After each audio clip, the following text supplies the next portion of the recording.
Rafael Sanchez, Center for Latin American Hungarian Studies, NYU. Thank you for a marvelously mannered, thought-provoking lecture. And one of the things I was thinking as you were talking, and I don't have a clear idea about it, but why keep talking? I mean, in a way, one talks about the mixing of the secular and the religious, right? Isn't one, in a way, keeping somehow intact the categories, while in fact the kind of social field and religious field or whatever, I mean, the categories begin to falter, what it's doing is precisely rearrange all the rules of the game, right? I mean, I was thinking, for instance, about the proliferation of the sign God, for instance, beyond any kind of licensed context, right? And then it becomes everything, right? I mean, it reminded me of what someone like Derrida, for instance, say about the fact that any utterance of authority is split between the performative and the constitutive, right? I mean, and that's what it gives it power and gives it authority, right?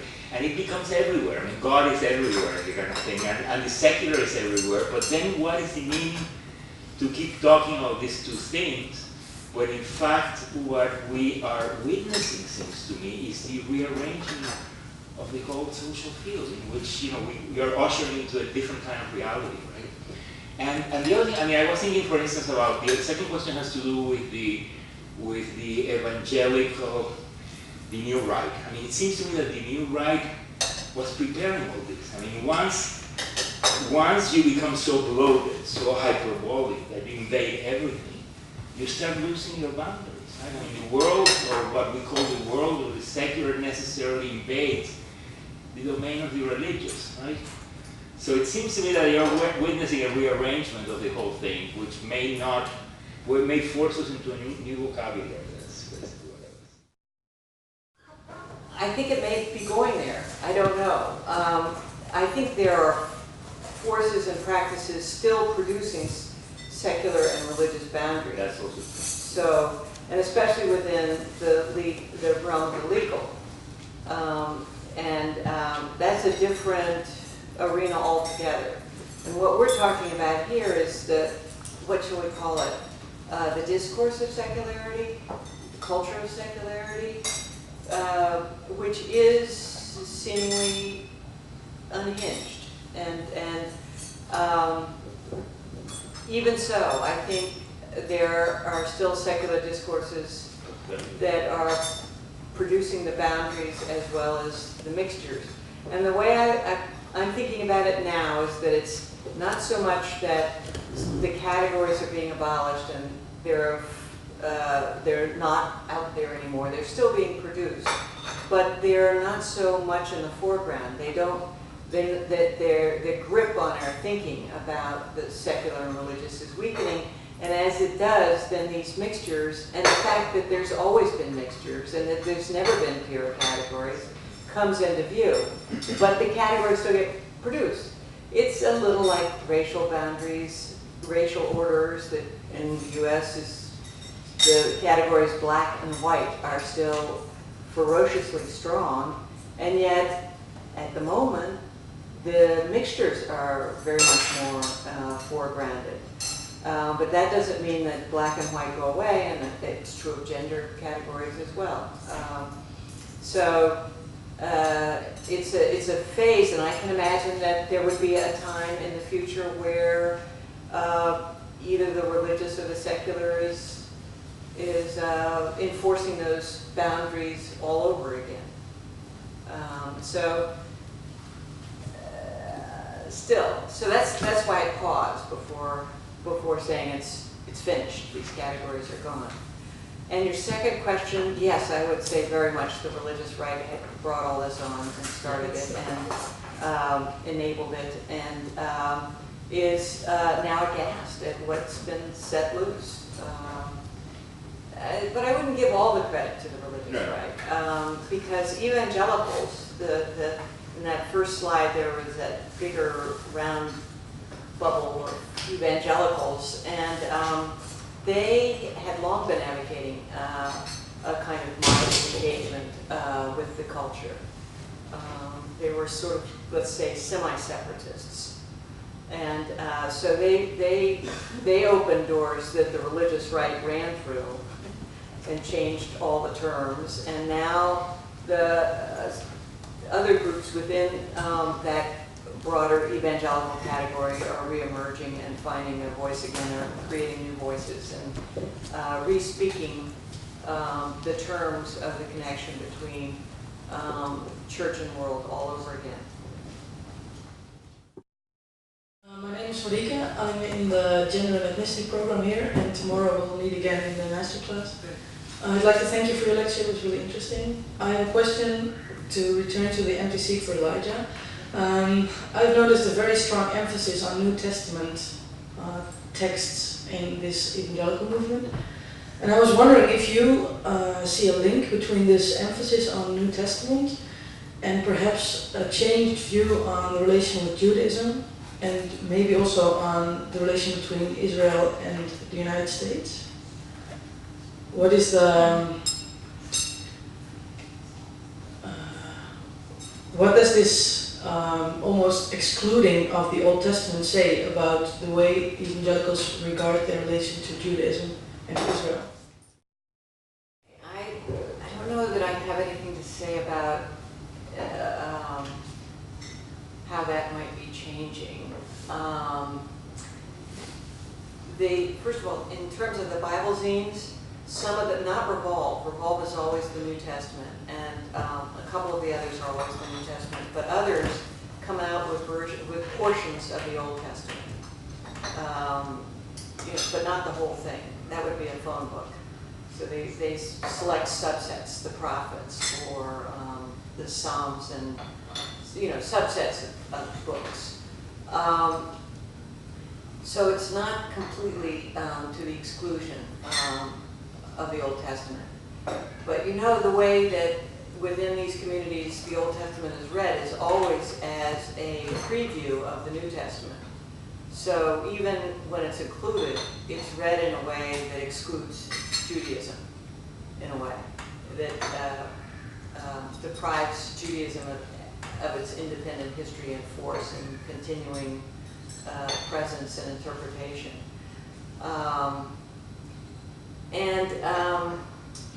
But I want to see something about Israel. I wish I knew. I think I'll have to look at that. That's a great question.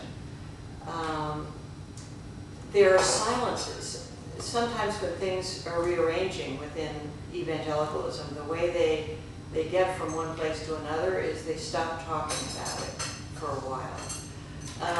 And this is how, I call it flexible absolutism, because their beliefs, their doctrines are absolutes. So how do you change them? Well, you stop talking about them for a while. And then they reemerge 5 years, 10 years later, and they've been rearranged. They're coming at it from another angle. This is how they dropped their fundamentalists, by and large, were pro-segregation, racial segregation, throughout the 20th century until the late 1960s and early 1970s.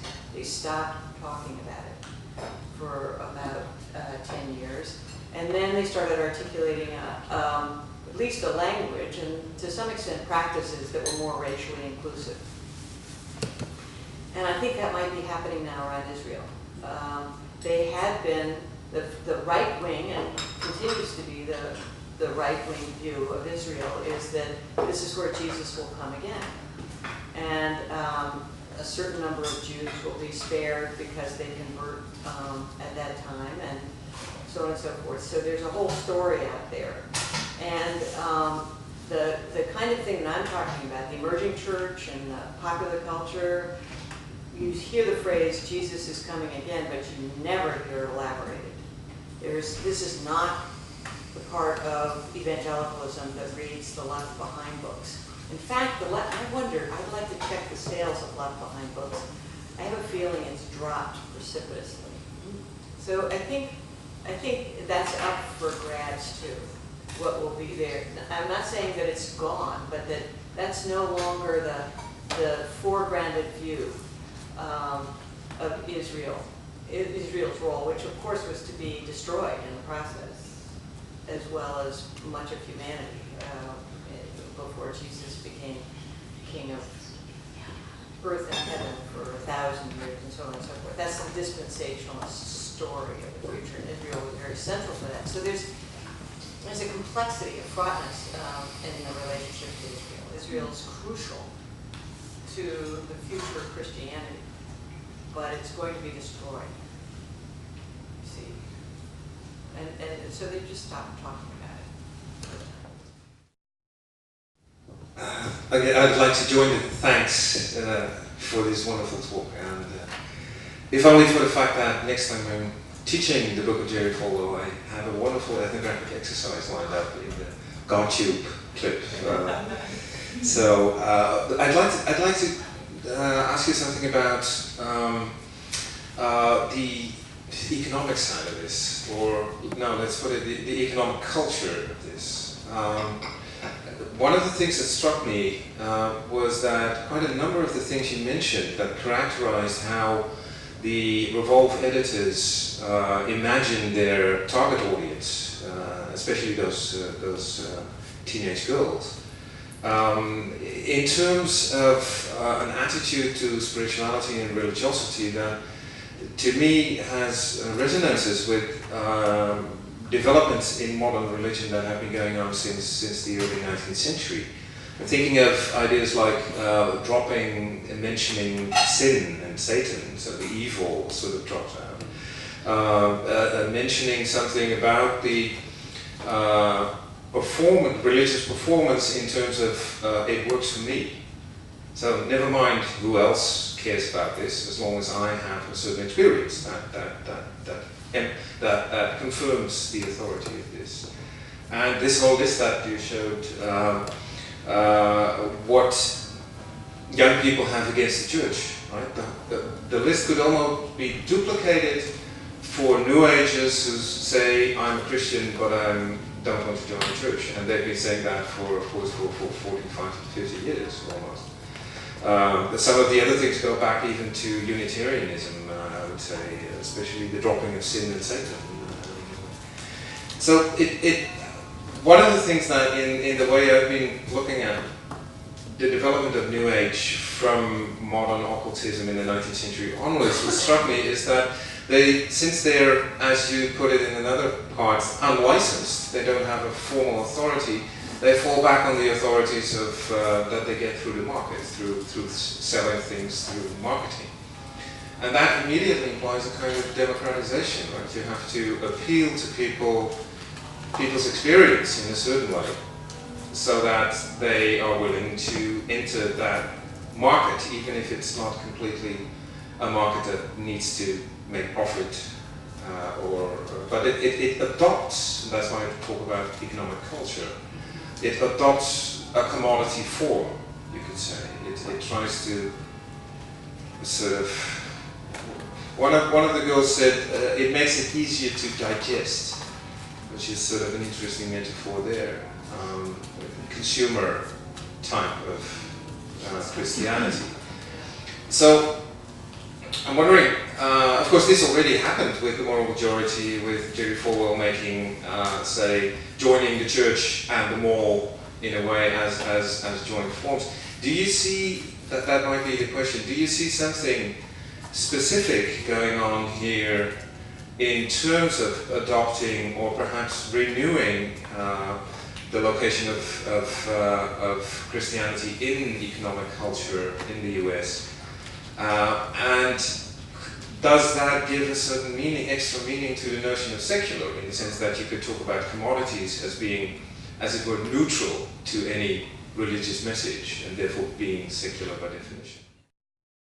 Yes, this of course is about a public place that is the marketplace, not the political public square.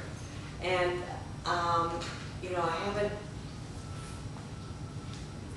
evolved my thinking enough, and I don't know anyone who's theorized secularity in terms of the economy in the way that I think needs to be done. But I agree with the gist of what you're saying, that there is a kind of secularizing that's going on as a result of taking Christianity into the marketplace. Let me say that the Christian industry is often thought of as huge, but it's actually only $7.5 billion a year. And I know that sounds like a large number, but it, it's actually smaller than surfer culture is. $16 billion a year. The movies and the boards and the clothes and all that. Travel, I suppose.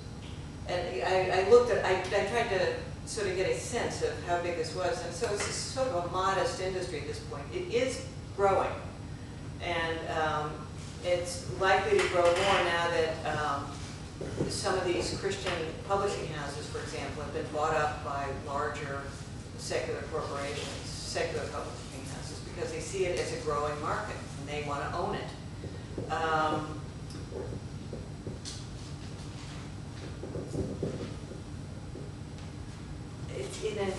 Nevertheless, it seems much bigger than that, and I'm not sure why. It seems bigger both from the inside and the outside, and like a major phenomenon that is going on, the expansion of this Christian marketplace. And I think it must be because of the consequences, the cultural effects of this engagement. It is, as you also suggest, nothing new. The Bible's been a product, a consumer product forever. It's been bought and sold. It's a matter of how it's being produced and packaged, and this aggressive niche marketing that's going on, and turning Christians into different kinds of consumers.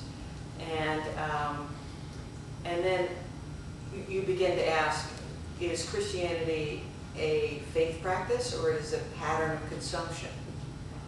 And that's a kind of secularization, isn't it? It's a way of thinking about what Christianity is that's outside the category of religion and inside the marketplace. And certainly, in a way, they were appealing to these girls. They're saying, buy this Bible. You can be a Revolt girl. In the same way that 17 magazine or Cosmo Girl or whatever the ones, what's the Dutch teen girl magazine? Does anyone know? What's Breakout or Fancy? Breakout or Fancy? Yeah. Is not acting. Breakout.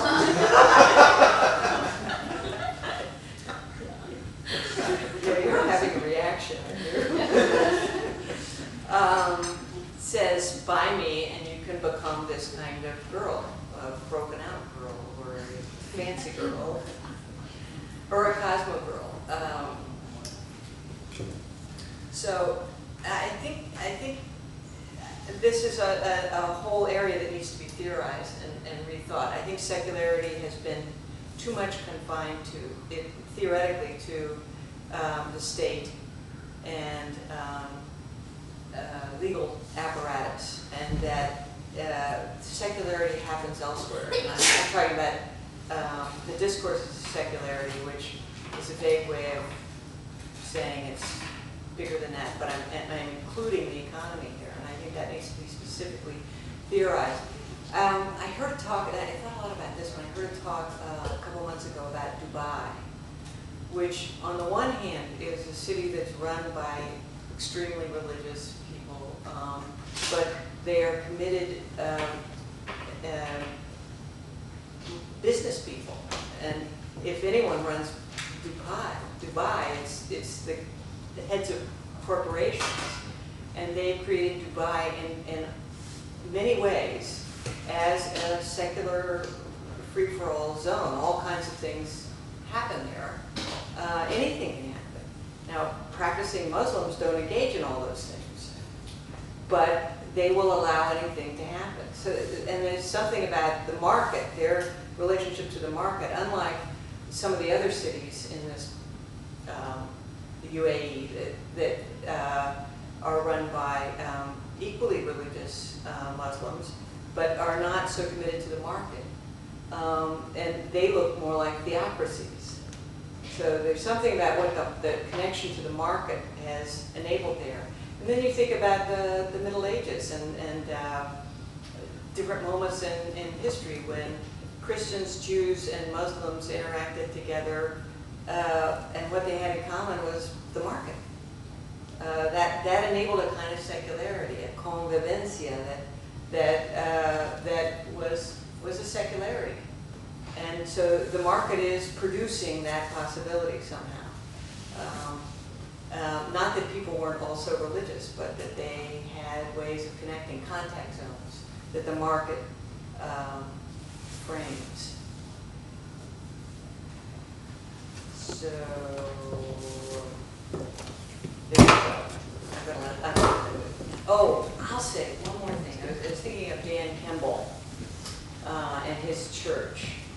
And because you mentioned the New Agers and the Jesus movement in the 1960s, which is famous for having opened itself up, and seemingly it was going to change Christianity because these New Age, these kids were coming into the church, and look at them, they look like hippies, and we now had hippie churches. And then 10, 15, 20 years later, you look at these churches and they're pretty straight up, conventional, conservative evangelical churches. Calvary Chapel is the most famous example of this in Costa Mesa, California. The preacher who started that church was, I think, the main leader of the so-called Jesus movement. But his church is completely normal looking now. And so it was kind of a generational thing. It captured folks that looked this way, and then as they created families and they grew up, they conformed. So they were integrated into evangelical culture. And I ask myself when I sit there in Dan Kemble's church, what's going to happen to these young people? Because it's mostly young people from the university and 20-something, early 30-something, young people with, some of them have families, a lot of them are just couples and some singles. What's going to happen as this church ages? Will it become more conventional? And I don't know. I really don't know. I think there's a tension between this preacher and his congregation. I don't know if he started preaching the doctrines that I know he believes more forcefully. I don't know whether it would drive the congregation away. So I don't know who's in charge of this church. We'll see. I don't know where it's going to go. I can't see. Some of them will, I guess these churches will go different directions. That would be my dodging answer. I have a question about the politics of this. I really like your reading of the fluidity of the categories and how that fluidity is being achieved. And then at the same time, I kind of have a little bit of a cynical or political reading that's complementary to it. And I was wondering at your response.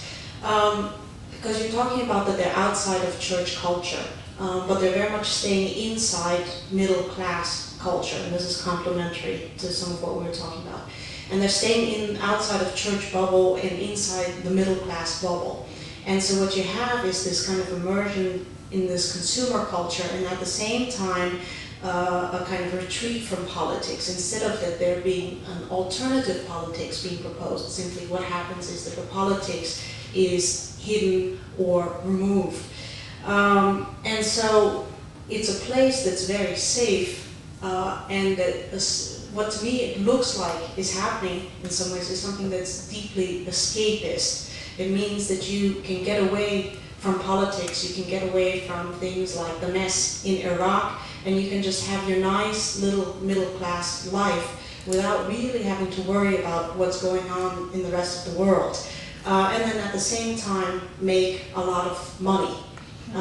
So I'm wondering, about those two things, is if this really is something that should be read as something that's deeply escapist and maybe part of the larger American retreat from the world arena, and at the same time just simply this is something that makes a lot of money.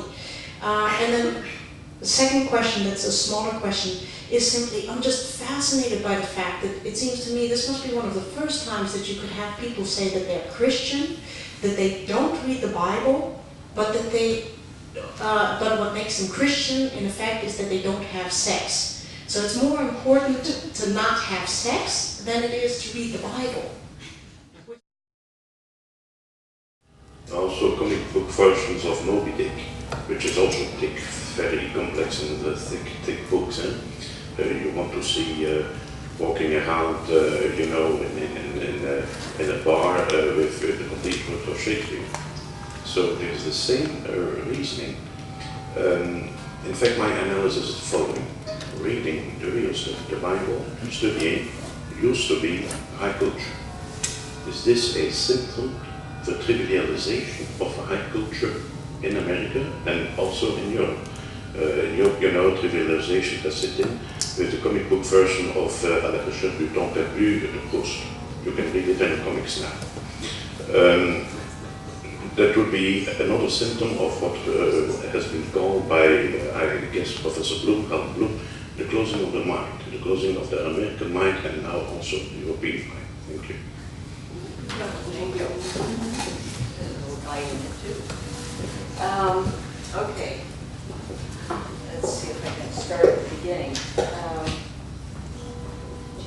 I think for the most part the editors and certainly the youth leaders and the parents who buy these magazines for their girls who don't read the Bible would like it to be a way station and would like them to move on and mature and read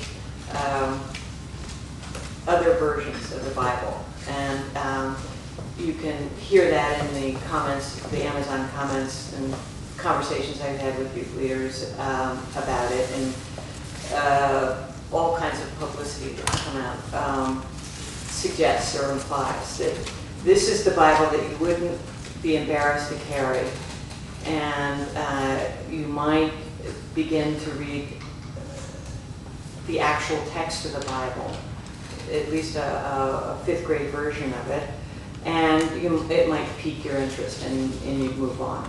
So I would say, in terms of the conscious intention, it's very much that. Some of the editors who worked, I've tried to find out more about them, but it's a little difficult. Some of them have profiles on the internet, and I will eventually do some interviewing by phone, possibly visit the design team, but not the design firm, but the Thomas Nelson Group, and find out more. But they have some mixed profiles. Some of them are dabbling in the emerging church things as well. The big magazine that's associated with the emerging church is called Relevant, and some of them also write for Relevant. That the subtitle of Relevant is God, Culture,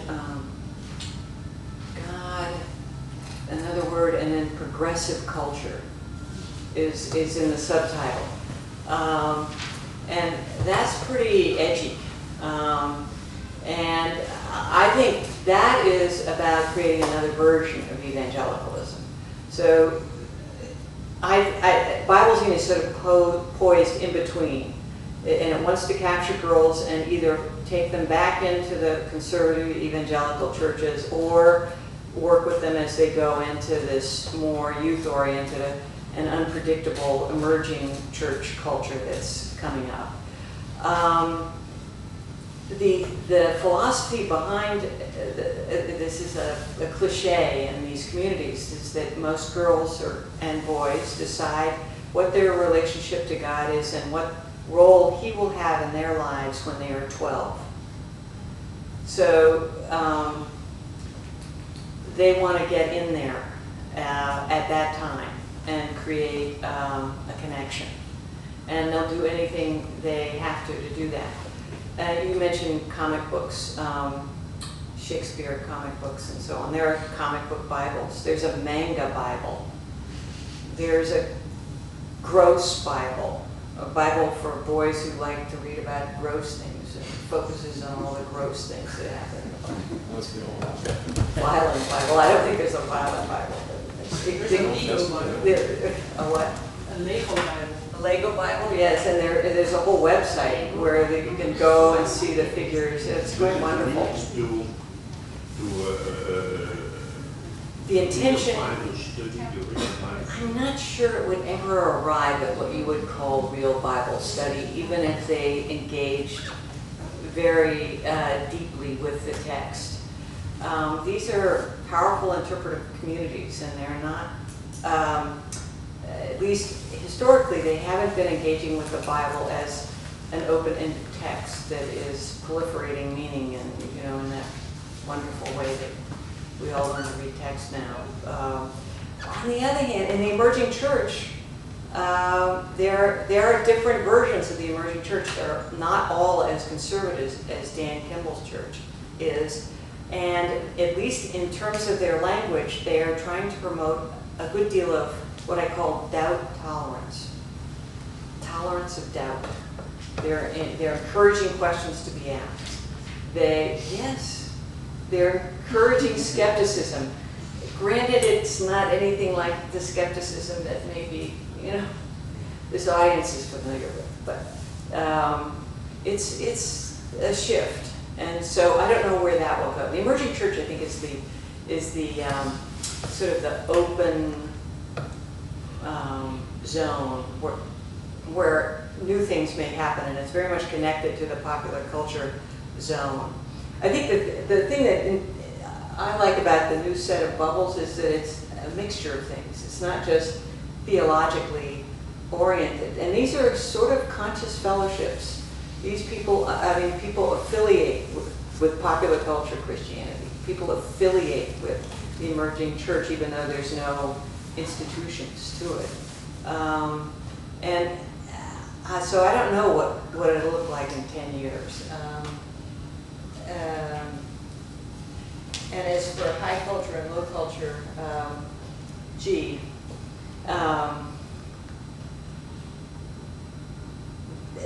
there is a segment of mainstream, mainline, what now is called mainline evangelicalism, that thinks of itself as having a long intellectual tradition and an intelligentsia. And they are somewhat skeptical, and in some cases appalled by this kind of thing, and can be very critical. And obviously many fundamentalists are quite critical of it too. So there's a critique of this from within that world, and there's a high-low element to it. But I'm not convinced that anything in this world of evangelicals would pass your high-low culture test or Alan Bloom's. I would also refer to the, let's say, not secular, but to the age and intelligence of Luther, Calvin, Puritans, people for 400 years ago. There's a whole history of religion. And even into the 19th century, Puritans reading the Bible was studying the Bible, was hard work. Reading those magazines is not hard work. There are theologians who do this. Between hard work, doing something, and well, this is low. My first reaction was depression, thinking that people are so clever, they've got so much money.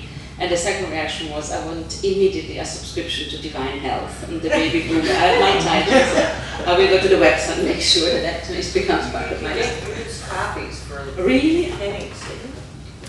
My future is set. I have a question about one of the, for me, most intriguing knots in your thinking, the link between secularity and market economics, consumerism, Christianity, etc. And I just wanted to probe you a little bit more on this, on the basis of the evidence you've been gathering and the stuff you've seen. You've done anthropology of these people better than anybody else, really. What is that link?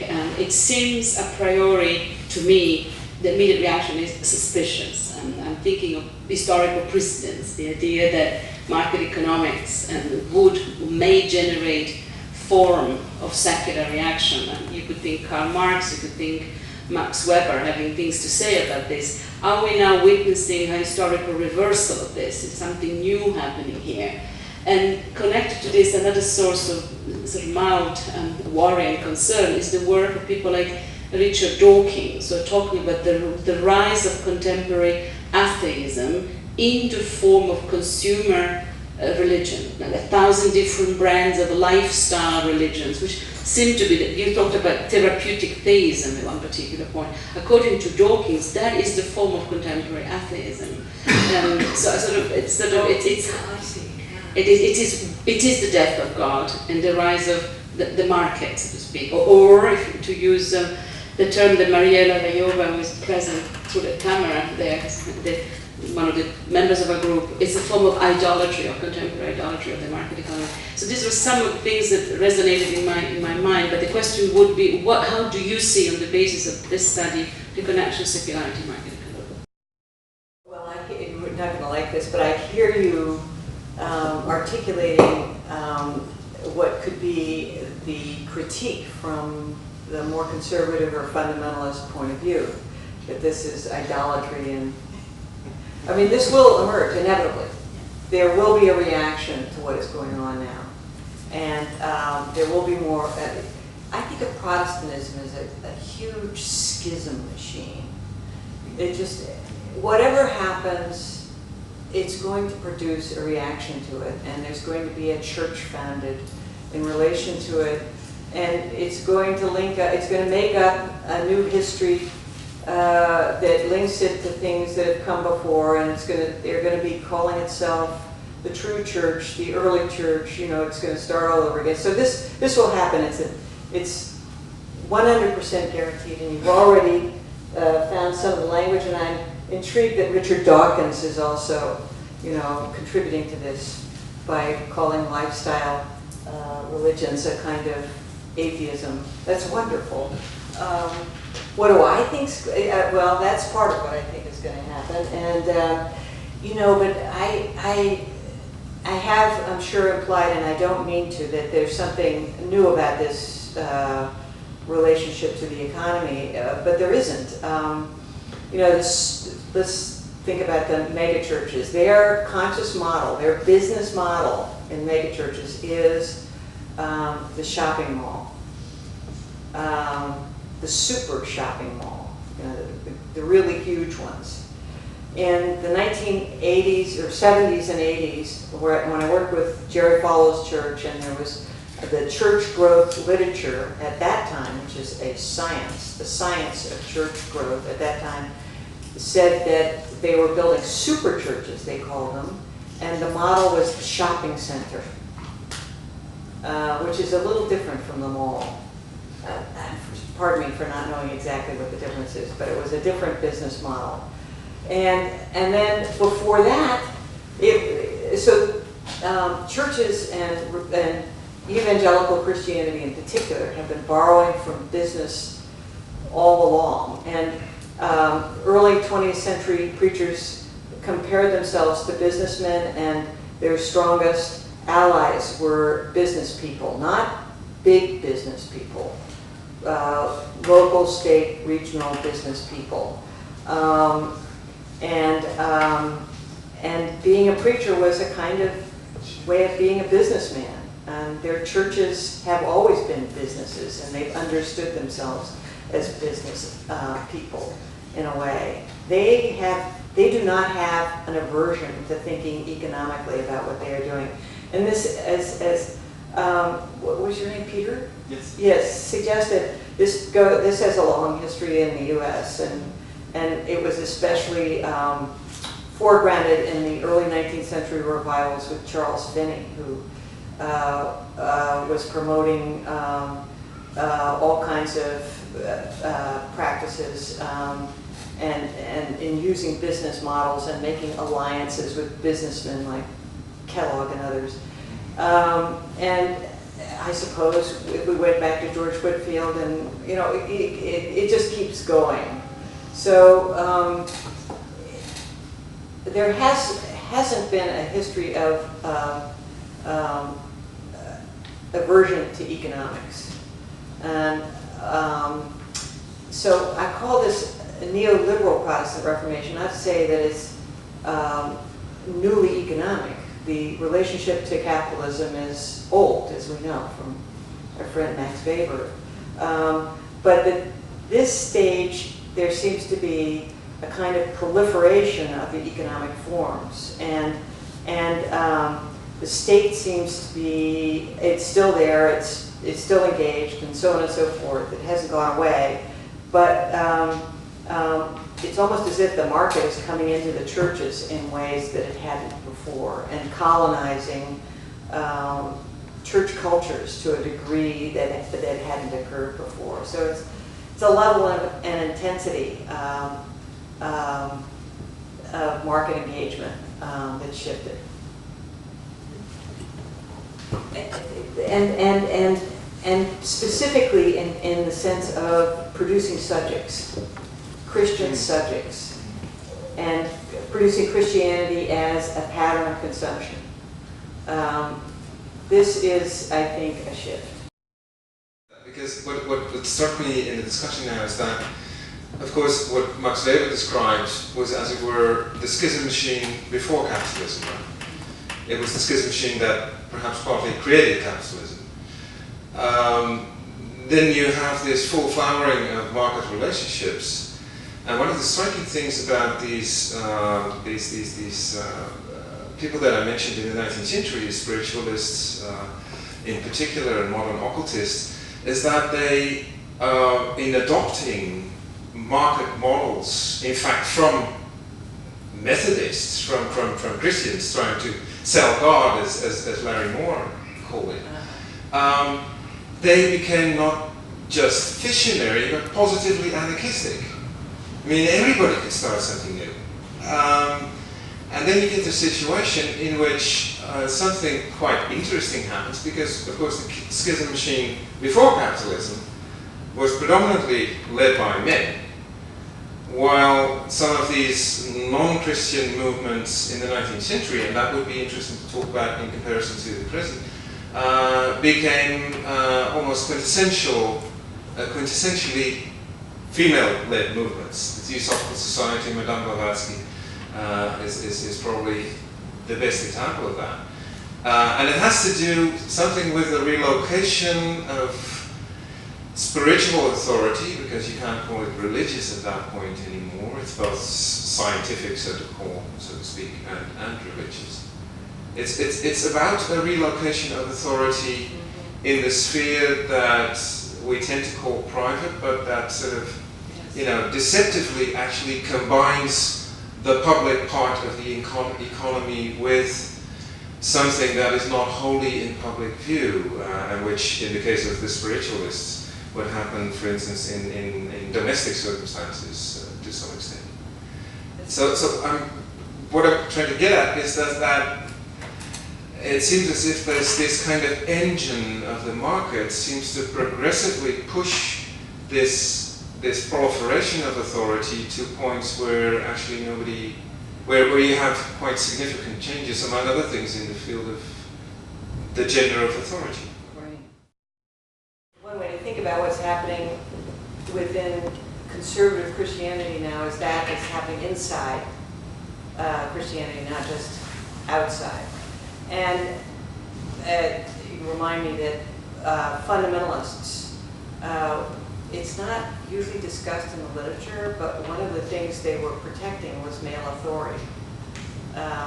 And so that whole phase of conservative Protestant Christianity was holding a firm grip on male authority over the Bible and matters of church and subject formation of Christians. And yes, now that is challenged.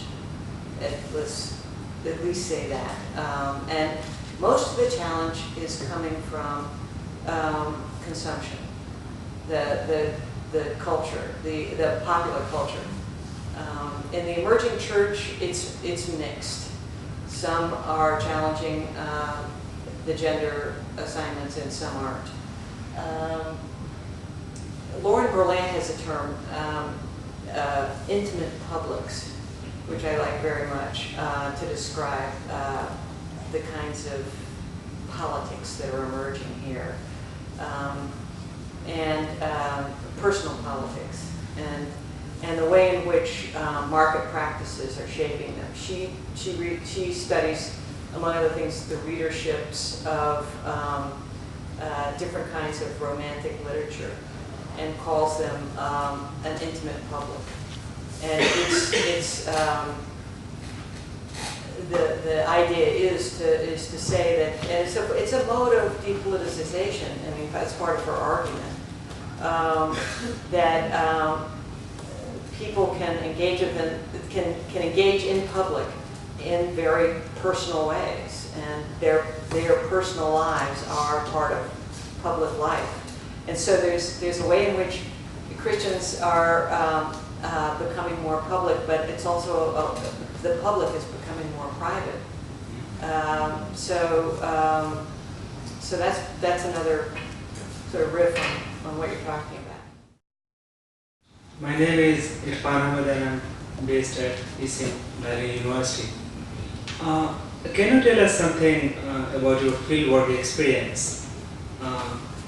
You as a progressive intellectual working with fundamentalists or whatever, evangelical people. So how was the interaction between you and people you work with?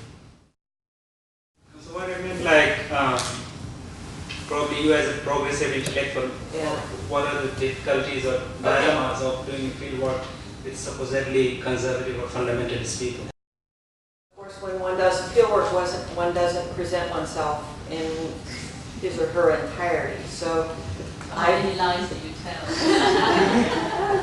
it's partial truths is what we call them. So I presented myself in the early 80s when I started this work as probably visibly nervous. But vocally what I was saying is that I was very interested in these church communities that had suddenly become so visible, and I heard lots of things from my colleagues in the newspapers about where it was all coming from, and I wanted to find out for myself. So I presented myself as naive, and I needed to become more naive in order to do the fieldwork. One has to, as it were, give oneself over to the people you're studying, so that you can begin to hear what they're and see what's actually going on. And it required a good deal of discipline. I often would have reactions that would go on in the back of my head, which I realized if they knew what was going on in the back of the head, they would probably think that was the devil. And I suppose I even at some point wondered if that was what they experienced when the devil got them.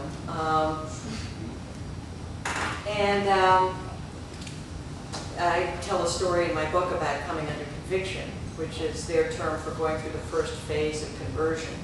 And what it refers to is when you begin to hear the language and figure yourself as it figures you. You've acquired the language and it's acquired you. You're beginning to be spoken by the discourse that you're studying. You're not just hearing others speak it or observing how it speaks them. You've caught it. What I didn't do was speak the language. I did not vocalize it. I could hear it and I could write it, but I wouldn't speak it with my mouth, especially not to them. I would speak it in talks so that I would unnerve my audience and my relatives who were very concerned about the whole thing. But I think they understood me as, and I think it was fair to say, as genuinely interested in who they were and very curious and a sponge. They would ask me what the pastor had said after sermons, because they hadn't quite gotten it, and I had, memorized the entire thing. And potentially convertible. They assume that everyone is potentially a recruit, and very much tried to convert me. And that was, I wanted something from them, they wanted something from me. We had a potential exchange going on here. And they were upset that I didn't convert in front of them. They figured they planted a lot of seeds and it might come later, and it wasn't up to them when I converted. It was up to that's right. So does that help? It was difficult work. And I've been very reticent to re-engage it. I took 5 years off from doing it. Did it change after the publication of the book? This dynamic I got it. You want to know how they responded to it? Yeah. Dead silence. The family that I live with, the Charlotte Gaylor, wrote me a note and acknowledged receiving it and thanked me very much and just asked me, why was Jerry Falwell's name on the cover of the book? Why wasn't it about Jesus Christ? Because, you know, I had missed the point. I had written about the wrong person. My name's Rade. I'm an old schoolmate of Susan's from Ann Arbor. My question actually was stolen at the beginning, the question about the rapprochement between the evangelicals and American Zionists. And since, you know, at least in the days of my youth, the evangelicals were, call them what you will, were outspokenly anti-Semitic. And, you know, the Jews had killed our Lord and Savior. I was wondering if the rapprochement might not have something to do with Islam as a common enemy, and if you have picked up anything on the radar in that connection. You know, the rapprochement happened before Islam, and in the anti-communist phase. What happened is that when Israel was founded,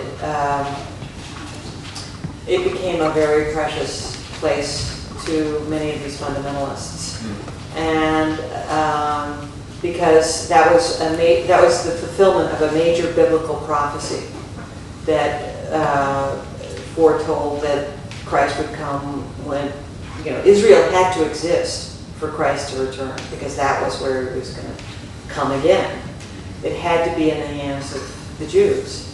And then there was the Six-Day War, and there were various other things that were seen as fulfilling biblical prophecy. So within this subset, this theological subset of conservative, very conservative evangelicalism, a new language for thinking about Israel emerged, which you can call, you could still call it anti-Zionist. As I said, it's a fraught rapprochement. Yes, they express an affinity with Jews and with the state of Israel in particular. That's what's really the connection. But it isn't the same as the Zionist connection to the state of Israel. It's a place in a completely different meta-narrative. And so both the dispensationalists and the Zionists, who are connected, know that the other side has a different story, and they just, fine, okay, but we have a common end, which is the preservation, the absolute preservation of the state of Israel, until it gets destroyed in the Christian narrative.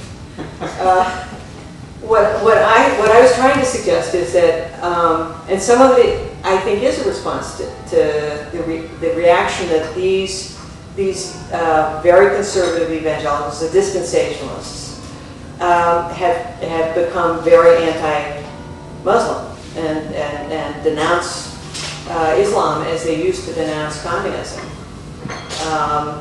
And I think that mainline evangelicals and other evangelicals who want to think of themselves as somehow not even evangelical anymore are embarrassed by all that, and they want to distance themselves from that, and they don't know what to say anymore, and therefore there's silence. They're not anti-Israel, they're not anti-Semitic, they understand the role of Jews and Israel in the dispensational story. They're just pushing that whole category of theology, eschatology, away, and they're not discussing it, which is, of course, what the liberal Protestants do. But I have a feeling in this case it will resurface, and it'll be a new story, or there'll be multiple versions, because looking forward to Christ's soon coming is something I doubt they will give up. If they're going to be conservative theologically, they're going to have to articulate that in some way. But I think they want to get beyond this kind of crypto anti-Semitism that is represented by dispensationalists. Oh, the terminology can get very arcane here. You know what a dispensation is? It's a way of organizing history. God's different relationship to humankind, beginning in the Garden of Eden, and then the covenant with the Jews in the Old Testament is a dispensation, and then Christ came in a new dispensation, started the church. And then when Christ comes again, there's going to be a 7-year period of hell and high water, and most of us will die at that time, including almost all the Jews, except 144,000 who will not die because they recognize the Messiah as the Savior. And then that period will end with the Battle of Armageddon, and Christ will come and reign on earth with his Christians who had previously been raptured during this terrible tribulation. And for it's a millennium, 1,000 years. And then everything will be destroyed. So that's dispensationalism 101. And none of it can happen unless Israel exists and the Jews are there. So anyway, I don't think they want to tell that story anymore. But wait a second. Oh, I did want to say something. I'm going to jump off here and say something else that several people have made me think, and I just want to say. One thing that makes me anxious about this presentation and the whole direction my work is taking is that it might seem that I'm saying that all of this is better than the religious right, and things are going to be all right, and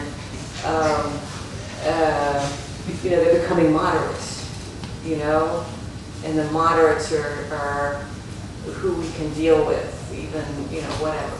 Well, I don't know that at all. I don't know really what's coming next. I don't engage in prophecy.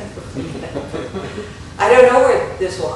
It could be that it triggers a series of reactions, and the fundamentalists and some post-religious right that's more conservative even than the religious right emerges, and it's